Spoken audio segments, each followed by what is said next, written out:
we have a promo link over at 50cards.shop. Enter the promo code ATNIGHT to get 5% off your order. Hey everybody, welcome to the weirdest deck profile I've ever seen. I'm Atlas, this is Silver, and today we're looking at a deck profile for Genesis and Premium, which you have affectionately named 50-card pickup. Yeah, because they will see their entire 50-card deck within the span of the game. Yeah, so this is a deck that you've been working on, I think, since we've been at UCR, or like in some form or another. And it's probably one of the few decks in Cardfight Vanguard that I can say unabashedly is defensive, like completely.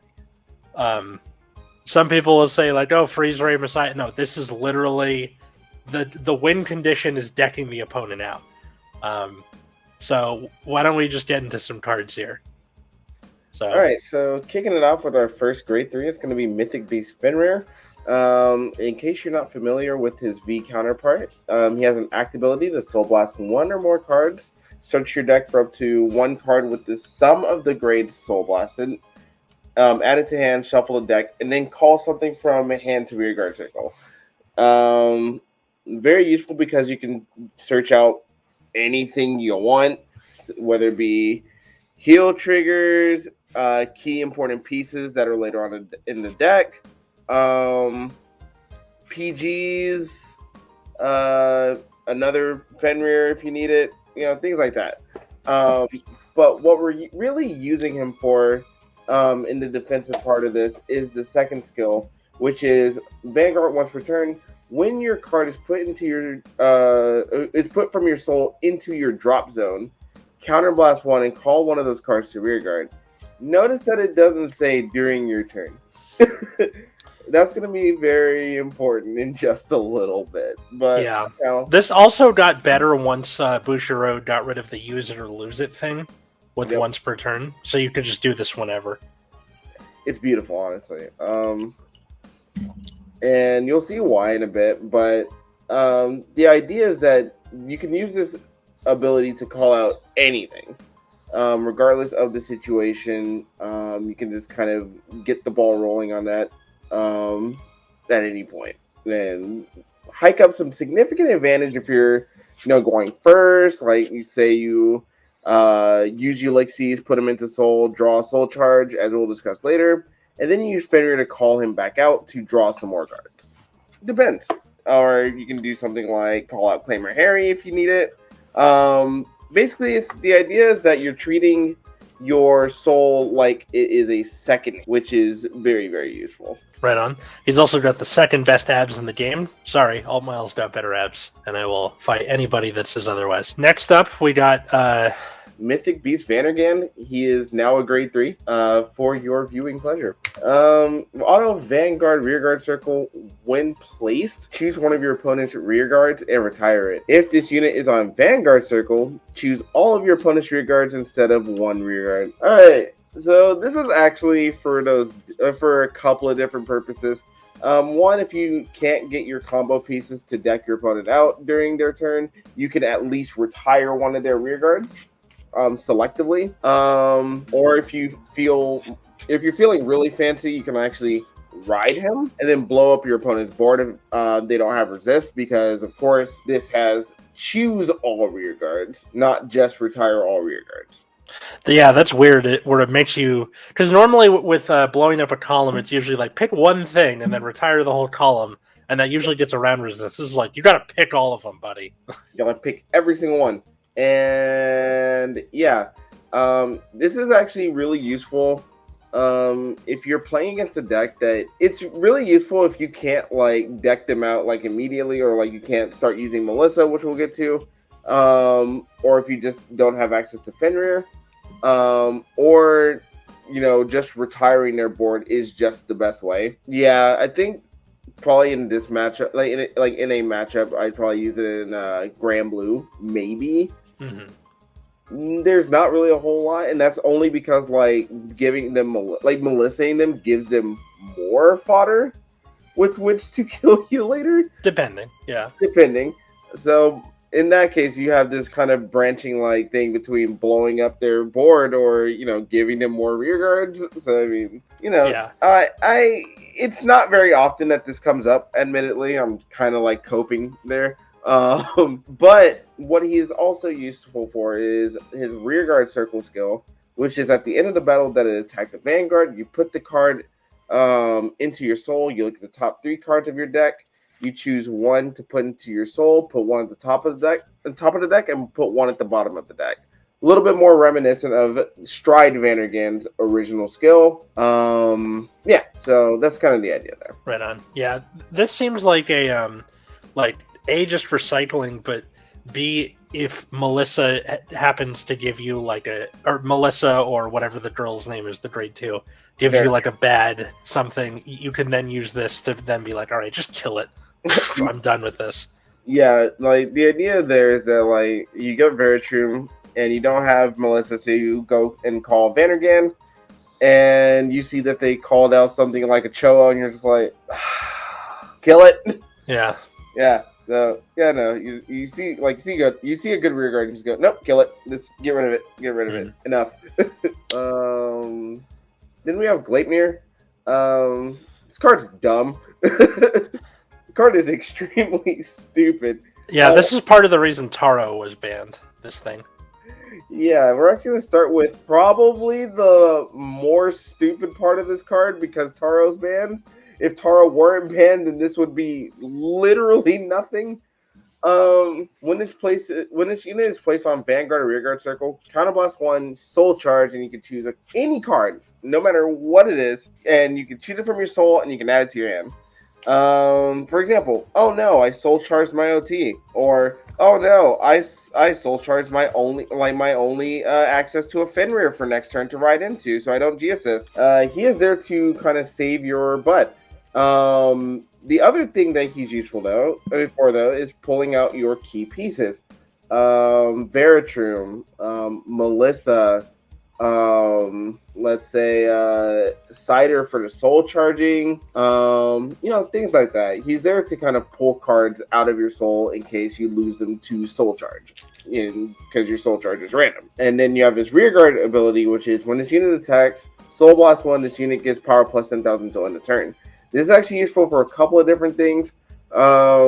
Specifically, if you want to call out another rearguard to set up your board for next turn, you can set up. You can actually just start swinging for big numbers. This can easily go up to like 40 or 50,000 on just one force marker in Stride Amaruta. He's a really good setup card in general, and he's just really nice to have in your deck, and I'm obviously going to run him as a 4 of because he helps with the toolboxing aspect. Gold Gone. This card's dumb. This card is extremely stupid. So what it says is, when this unit is placed on Rearguard Circle, notice it does not say during your turn. Cost Soul Blast 1 and call a grade 1 from your hand to Rearguard, and the unit called for this cost gets power plus 5,000 until end of turn. So what you use this for is you actually use this for Melissa, which again we'll get to because she's kind of the boss monster of this deck, weirdly enough. You use her via Gold Gallon skill, and he activates her during your turn. During your opponent's turn, which kind of disrupts the board. At the same time, it turns it turns the game into a little bit of a lottery. But when they see Gold Gallon come out, they know to start getting ready to look at the top 5 to 10 cards of their deck. They just know it's going to happen. Yeah, we've referenced Melissa twice. I feel like we should just bring these both up because they're kind of what the deck revolves around. And interrupt me if I'm wrong, please, because this is your deck. But by all means. Yeah. So this thing, Reverent White Sorcerer Veratrum. So when put on Guard Circle, Counterblast 1, Soul Blast 3, pick an opponent's rear guard with a standing unit. Your opponent looks at the top card and calls it to the chosen rear. So you have to call over the thing.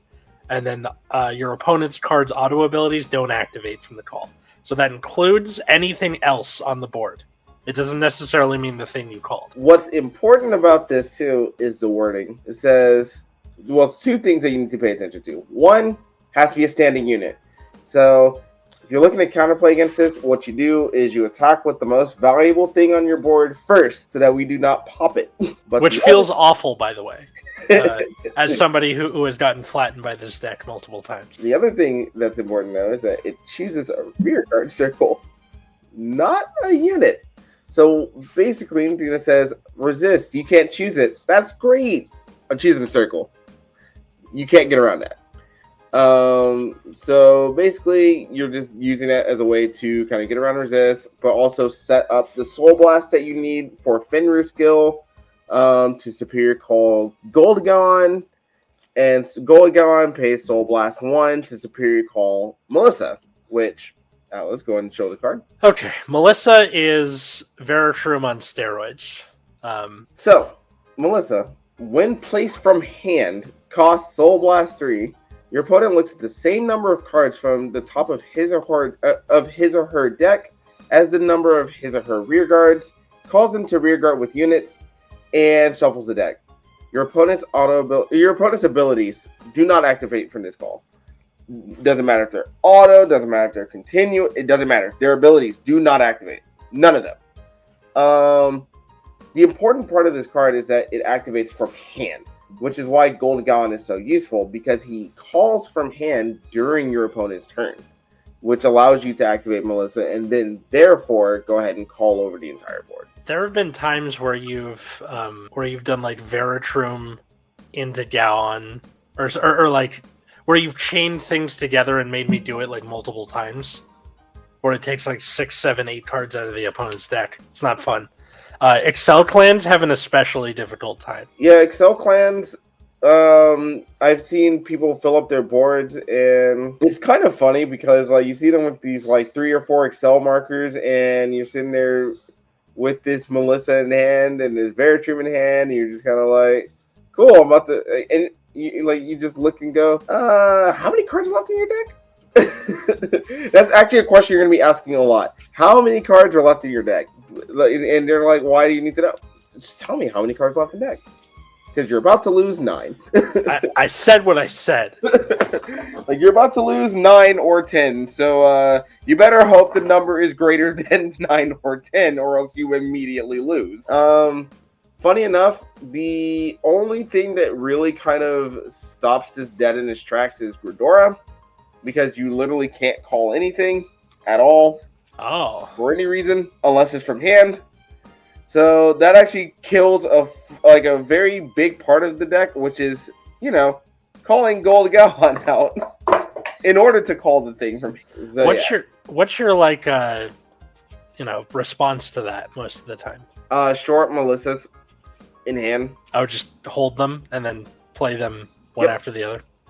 And then the idea after that is to find a way to get them off of board, and then put them in a drop zone, and then shuffle them back with Dreaming Dragon, so you can do it all over again. Yeah. This one, Ulysses is pretty simple, right? Yep. After it's done attacking a Vanguard, push it to Soul, draw a Soul Charge. Build Soul, builds hand. He's good. It's a good card. Yep. Getting into the grade 1s. Yep, so Applewitch Cider is actually very important. At the end of the battle that this unit boosted, you may Soul Charge 1 and return this to your hand, or Soul Charge 2. What's actually very important about this card, you do not have to choose the red text ability. You can Soul Charge 1 and then decide, I could also Soul Charge another and leave it on the board, or Soul Charge 1 and bounce it back to hand. So you can actually activate this in stages, depending on what you actually Soul Charge. Or, depending on your need for Soul. But what I usually use it for is the Soul Charge, but also its ability that when you put on Guardian Circle, you put a card from hand into your Soul, and it gets power plus 5,000 until the end of the battle for every 3 cards in your Soul. You're usually rocking about 9 to 12 cards in Soul, which is going to be an additional 15 to 20k on shield. So it's a pretty big chunk right there. It's very important. And it's also a way to get key pieces into your Soul that you may not have gotten into your Soul before, like Vandergan, Goldagon, Gleipnir, things like that. is there to kind of, get your soul in order during your opponent's turn. Valencia. So when this card is put into drop from soul during your main phase, bind this card. Choose 2 cards from your drop. Put one of them. Put one card from among them into your soul, and put 1 card from among them on the bottom of your deck. Stops you from decking out. Makes Melissa cost 2 instead of 3. That is the entire point of this card. It's also there to put OT back or heals or whatever you might need. It also pushes itself and a rear guard that it boosted into your soul and draws a card. It's so free. That's pretty good for like your Link Jokers, your Naratomis, things like that. Yeah, the other thing too is that what it does also, it actually helps you set up the soul kind of early on, and helps you, not necessarily lose as many cards as you would have, trying to play aggressively from turn 1, because the goal is still to get cards out of their deck, and getting cards out of their deck also does mean, them taking damage as well. So you can still push, because they're not really thinking about, how many cards they're losing while they're playing this deck. They're really more so thinking about not, dying later on. So they take the damage in order to protect their hand. And it's kind of the mind game that you play with your opponent, because 1 to 2 cards early on is still very crucial. Yeah. And then this one I don't even remember seeing until I played with you this last weekend. Yeah, so this card is actually an interesting card because what it does is it's there for a couple of different things. One, if you can't really get to a Melissa, like if you can't call Melissa, if you don't have it or whatever, or if you just don't have gold Gallon in your soul and there's not a whole lot for your opponent to retire, or they have resist or whatever, you use this to you use Fenrir to call this out, and when it's placed on rearguard circle, you rest it until end of turn. Your Vanguard gets plus 10,000 power, and you reduce the next time you soul blast by 2. So it's a trigger. It is a defensive trigger without having to take damage, and it makes Veratrum cost 1 instead of 3. That is nice. The classic never goes away. You have to run this card. I personally would run it at 2, but I just can't find my other one, so I've been running it at 1, and it's still been okay. What would you cut for it? Huh? What would you cut for it? Oh, 1 Swadella easily. Like the grade 7, the grade 1 we just talked about? Yeah, no, cut 1 of those and then add another one. Okay, that's fine. Basically, when you soul blast, the way it's worded is when a card is put from your soul into the drop zone, you can push a card, one of the cards that you put to the bottom of your deck and countercharge 1. It makes Fenrir's cost 0. It makes Veratrum's cost 0. It is there to kind of refund your skills, basically. Mm-hmm. It's good. It's just a good card. Yeah. Stick it in the back corner. People don't really pay attention to it. Yep. Yeah. It's a good time. You got your starter. You got your Cater Sanctuary OT. You got your Heal Guard, your Stride crit. I notice Sentinel crit. Yep. Is here. What's going on with that? I don't want to discard that many cards for a PG. Do you ever have trouble with things being too big, like gears or whatever?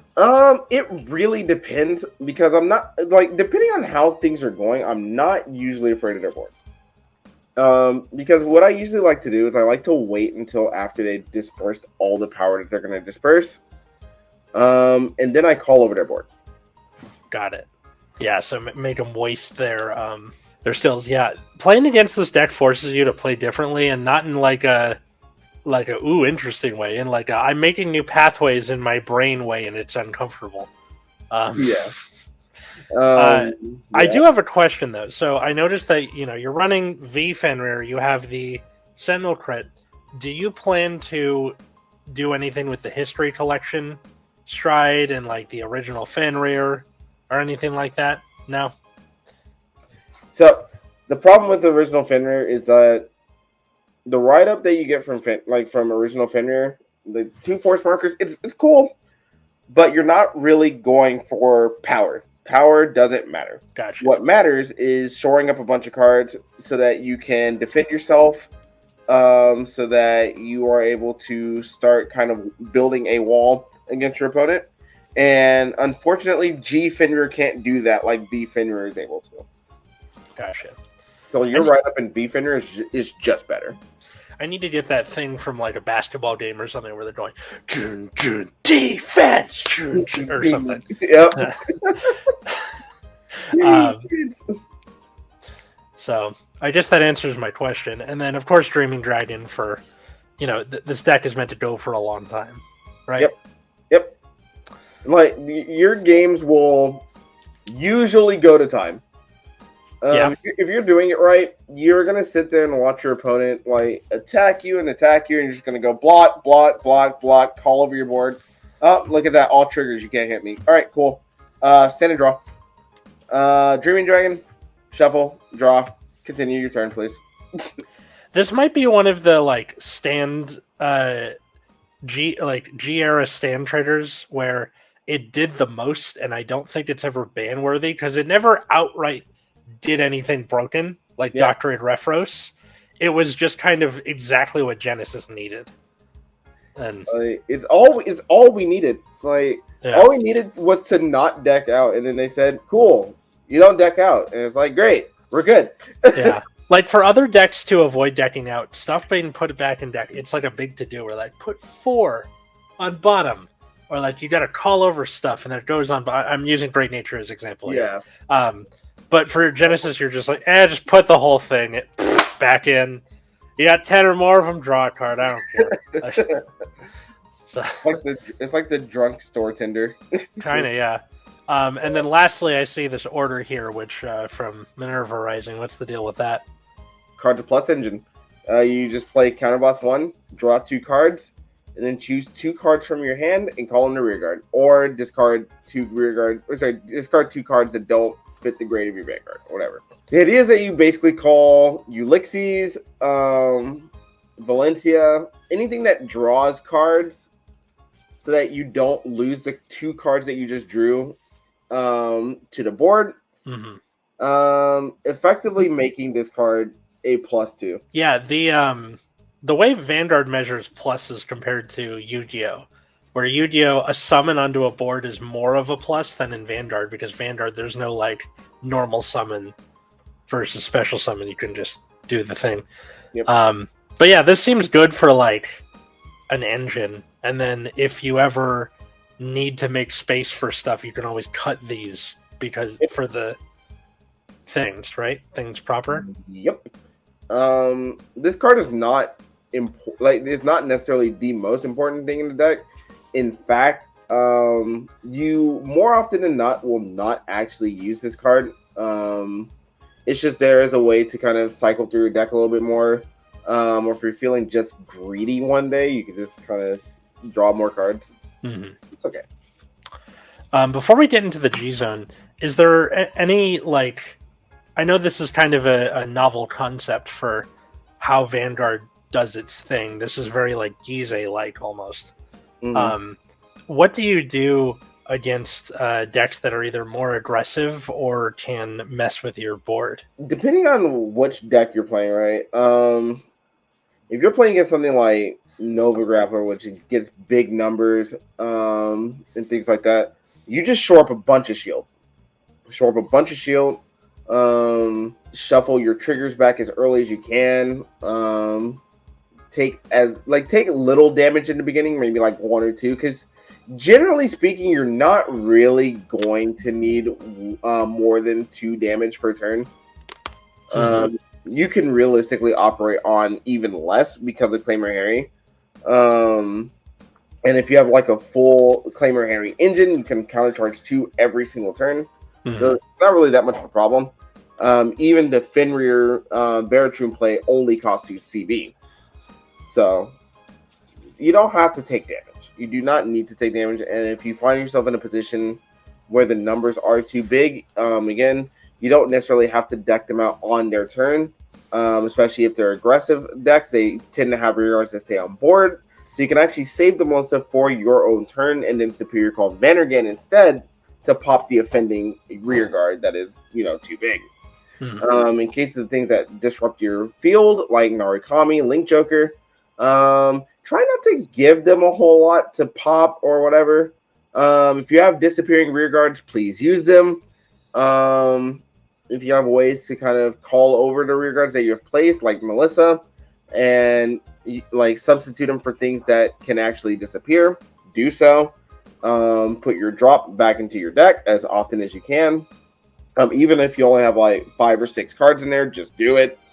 Because it gives Narukami a lot less opportunity. A lot fewer opportunities to actually bind your drop zone in your field. They have to kind of work for everything that they are going to do for the rest of the turn, or for the rest of the game. All right, so let's get into that G zone. I guess easy place to start is Marduk. So the classic Genesis stride that allows you to stride mid-battle phase for a Counterblast 1 and a Soul Blast 6. Yeah, totally. Is this just kind of there to be there? Like, I never really saw you go into it for the most part. He's flip fodder. Yeah. All he's there to do is get flipped over. Yeah, like I see it at 3 here. I could easily see it cut to 1 and then just do another 2 of like something else. You at best, I would say Vandergan, and even then, it's like, I guess. Yeah, because I know this is more expensive right now. But... yeah, I would say going to like if you can. The priority for this G zone should be Jagdanaga and Amrita Afros for a reason that I'll explain in a bit. If you can afford Marduk, get Marduk, even though he's not necessarily necessary. You can get Vandergan and achieve largely the same effect, or any other stride, really, because you're not really going to go into Marduk, because Soul Blast 6 is a little expensive for this deck. What's up with Amrita Afros? My favorite Pokemon, besides Mawile. Taste. Mine is Lickitung, but that's neither here nor there. I love Lickitung. Anyway, so Amrita is a card that says, when you have... So, basically, act once per turn, combat 1, flip a card face up, aka Marduk. You give one of your regards 10k in a crit. Then you can draw... if your soul is 4 or less cards, you can draw 2 and soul charge 5. This is actually one of the perfect opportunities to actually use Melissa. Because you're going to be soul charging a lot during your turn. And when you hit your stride turn, you're actually going to be wanting to draw a lot of cards. So Amrita is there to draw cards, but the problem is you're going to have like 7 or 8 cards in your soul. So what you do is you play Melissa to burn some of those cards from your soul, and then use Amrita to get the draw 2 and soul charge 5. Then that way you'll be at about 9 soul, which is important because the play with Veratrum and Golgaon and Melissa costs 7 soul. So you need to have at least 7 soul at any given time to actually use that play. But you want to give yourself a little bit more wiggle room to do other things the next turn. You got to think about this turn, their turn, and then the next turn after that. So you're not really doing the ladder effect with the restand and the no sentinels. And then for those wondering what Revelation is, it's a keyword for Genesis, which is when the unit with Revelation is placed, look at the top card of your deck, and then you can either put it on top of deck or into Soul. If it goes into Soul, you have to pick a rear guard and rest it. If you put it on top of your deck, just leave it on top of your deck. It was one of the most disappointing keywords in Vanguard. I don't think it was that bad. It wasn't like... We needed a Strider with Revelation... Oh, yeah. Probably. Other than Amrita, and we did not get that. Okay, sorry. No, I thought you meant the keyword in general. I'm like, hey, at least it wasn't Brave, all right? Yeah, you're right. But yeah, because like later in G era with the keywords, they would just put the word, and they were like, you guys know what it is, right? Yep. Which, fine, but, it's been such a long time, some people might not know it. So that's Revelation. And then, what is up with this dragon? Oh, so If I had to declare another boss monster that wasn't Melissa, it would probably be this little asshole. Mm-hmm. So what this card does, it is Melissa as a shred. What it does, it says Vanguard once per turn. When this unit attacks, you turn a card from your G zone face up, Marduk. You put any number of any number of cards from your drop zone into your soul with different grades, and it gets max of 4. Yep, 4. Or if you're running my boy here, Grifo Gila. Oh my god, no. You're running basically 4 cards, 5 if you're using Astral Poets or whatever. And he gets power plus 10,000. Very simple effect. It just fuels its own skill, which is when your opponent's unit is placed on Guardian Circle other than from their deck, Soul Blast 3, retire that unit. Your opponent looks at the top card of their deck and calls it to Guardian Circle. This card is there for you to look at your opponent and go, how many damage are you at? 4? Cool. How many cards in hand? 10. How many cards do I have in Soul? 18. How many cards left in deck? 6. GG. Yeah, because so for some examples, first off, perfect guards do get around this because the perfect guard effect activates before Yagda does. Yep. This gets around Sanctitude because Sanctitude has to be put in the order zone. So if you retire their G guard or whatever, and then make them call the top card, and it's Sanctitude, it doesn't count. Just keep that in mind. One deck counters this really, really hard, and I think Richard is probably smiling off in the distance because it's Gold Paladin. Crafty little bastards. Yeah, I mean, the fact that, this is something that can get rid of G-Guardians, they banned Ichikashima for that. Yep. And this does it just because it, blows it up. It doesn't prevent it in the first place. Yeah. I mean, granted, they can still use their skills, because the fact that it's that the G Guardian has seen the Guardian Circle, fulfills the requirements for the skill to be activated, and because you can't really miss timing in Vanguard, the skill will still pop off or whatever. Mm-hmm. But beyond that, you can still blow it up, and they will still need to fish the top card of their deck, call it to Guardian Circle, and then more than likely put forth additional guard. Yeah, a lot of G guards are just get bigger shield. So this is especially good for killing that. Gold Paladin are kind of the exception to that rule. They're usually all right, call top 2 cards, and you're like, damn it. Yep. So you look at Gold Paladins, go, God damn it. Yeah. The last stride you got here is Muspel. What's her deal? You Soul Blast 3 and countercharge. Or draw a card. Honestly, all right. It's filler. Okay. We ain't got nothing else. Yeah. Except for Doom Brace, and I don't really want to use my Postman. It's a shame. I like Doom Brace. He's great. Anavarta. So remember how we were talking about how it was a wall and everything? Mm-hmm. This card is kind of what helps that become the wall. So what it says is, when it's placed on Guardian Circle, you put a card from your hand or rear guards into your soul, and this unit gets shield plus 10 until the end of the battle. Then you put a total of 2 cards from your hand and rear guards into your soul. You choose one of your opponent's units, and it gets crit -2 until end of turn. Just until end of turn. Crit -2. So if your opponent has big numbers, big scary numbers, and you feel like you're gonna die, you just use Anavarta and say, "Cool, you're at crit -2. You're a crit -1 now. Have fun." You lose. It's a heal guardian as a G guard. Yeah, it's great. Kind of. The only problem is that if a unit has resist, this does not get around it. Because it's actively choosing a rear guard to receive an effect, and resist says, no, you can't do that. Still pretty good. I think this is one of the better latter day G guards for clans. And then, Iris, which is Iris. You guys know what Iris is. Yeah, it's good stuff. 3 cards from drop into soul. Get plus 5k shield.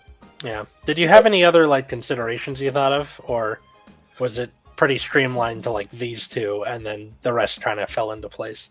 So what's funny is I actually considered Pallas Athena for the deck. That's really funny. Oh my for god. GB8. Basically, what Pallas Athena is a GB8 that says you when it attacks, you soul blast any number of cards from your soul.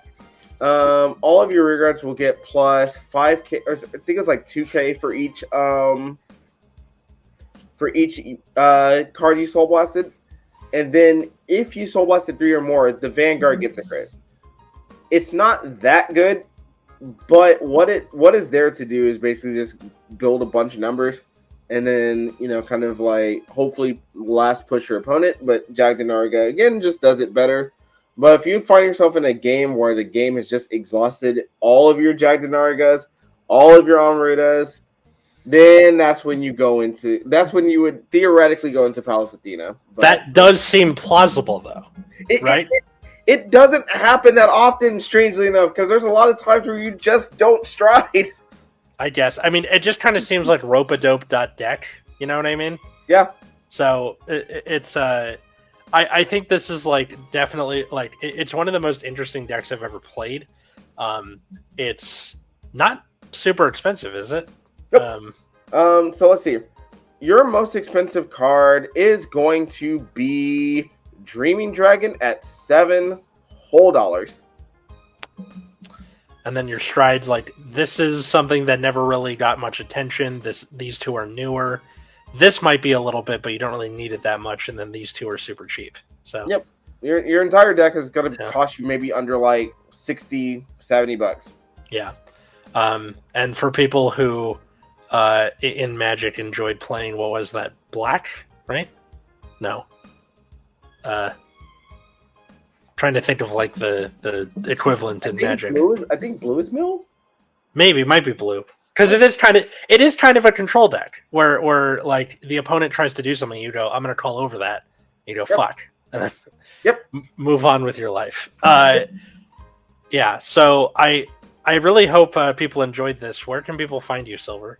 You can actually find me on Twitter at just Silver Roman numeral 7. So VII. Cool. Yep, that's all down there. The deck log for this is also down there if you want to look at this in more detail. Leave a like, leave a comment, tell your friends, patreon.com/nexus@night. We'll see you next time.